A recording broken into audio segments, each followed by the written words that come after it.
Ito ang highlights ng Senate Blue Ribbon Committee hearing ngayong araw ng September 2, 2025. Ang pagdidinig na ito ay tungkol sa flood control at pinamagatang Philippines underwater. Nagsibuna ang pagdidinig sa formal na pagsasabi ni Secretary Bunoan na siya po ay nagtender ng kanyang resignation kay Presidente Bongbong Marcos at ito ay tinanggap na. Agaran rin siya pong na-excuse sa hearing, ngunit marami sa ating mga netizens ang nagsasabing parang ang bait-bait naman nila kay Secretary Bunoan. Samantala naman, ang DBM ay nagbigay diin na pagkatapos nilang isumite ang National Expenditure Program sa Kongreso, tapos na po ang kanilang trabaho pagdating sa budget. Idiniin din nila na kung may pagbabago sa NEP o may mga insertions, responsibilidad na po yan ng Kongreso. Sinabi ng mga senador sila po ay concerned o nag-aalala na napakalaki ng mga insertions na halos tumodoble ang General Appropriations Act, bunga ng mga singit na ito. Inilabas din ng mga senador na may naridinig sila na ibang mga miyembro ng PCAB ay mga kontratista din. Bukod dito, may mga issues tungkol sa accreditation for sale. Ito ang paraan para makuha ng ilang mga kontratista ang mas mataas na rating for a price.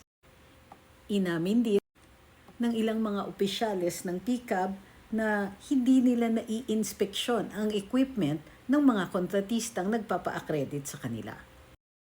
Sa pagtatanong naman, inamin ni Ms. Sara Dis na siyam ang kanyang construction companies, including St. Gerard, St. Timothy, and Alpha and Omega. Nang tinanong siya kung tunay siyang nag-divest sa mga kumpanya para tumakbo bilang mayor sa Pasig City, sabi niya siya pa rin daw po ang CFO ng ilang mga kumpanya. At ang nagpapatakbo ng mga kumpanyang ito, mga kamag-anak pa rin. Binanggit naman ni Senadora Risa Hontiveros na si Miss Diskaya at ang kanyang asawa ay tinaguri ang King and Queen of Flood Control Projects dahil sa kanilang napaka-extravagant na lifestyle.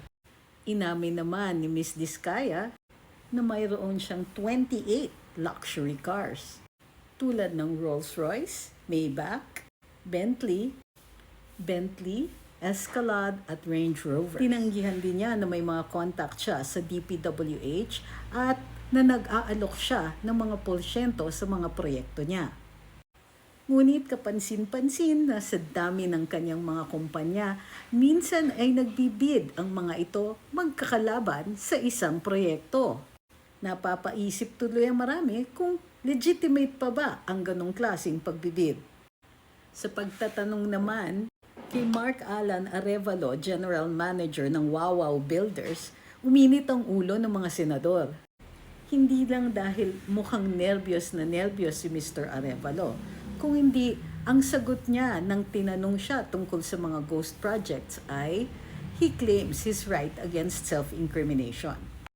Oops, time out, singit lang muna. Karapatan ng kahit sino man na nasa mga proceedings tulad ng inquiries in aid of legislation o mga testigo sa harap ng hukuman, maaaring mag-claim ng right against self-incrimination. Ayon sa Korte Suprema, once na-claim ang karapatan na ito, hindi na pwedeng ipilit ang isang witness o saksi na magbago ang kanyang isip. Dahil nga, ito ay guaranteed na karapatan. End of sermon.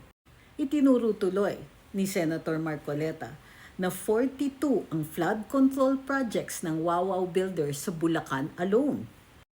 At nagkakahalaga ito ng at least 90 million pesos. Ayon kay Senator Marcoleta, potentially plunder case ito at wala yang bail.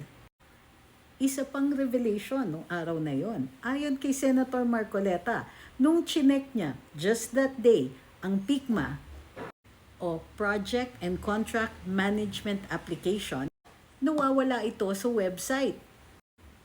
Ang PICMA ay real-time monitoring and geotagging ng mga projects.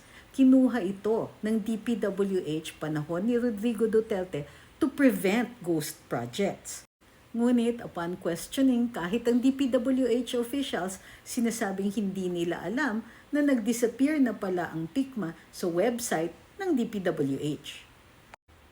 Sinabi din ng mga senador na nireport ni Mayor Joy Belmonte ng Quezon City na out of 254 flood control projects sa Quezon City, 2 lang ang nag-coordinate with the local government. Nanawagan din ang mga senador ng accountability sa mga COA auditors na nag-clear ng mga ghost flood control projects sa Bulacan. And finally, nag-issue ng mga contempt orders kaakibat ng pag-issue ng mga warrants of arrest sa mga kontratista o ibang mga opisyales na hindi nagpakita sa hearing ng araw na ito.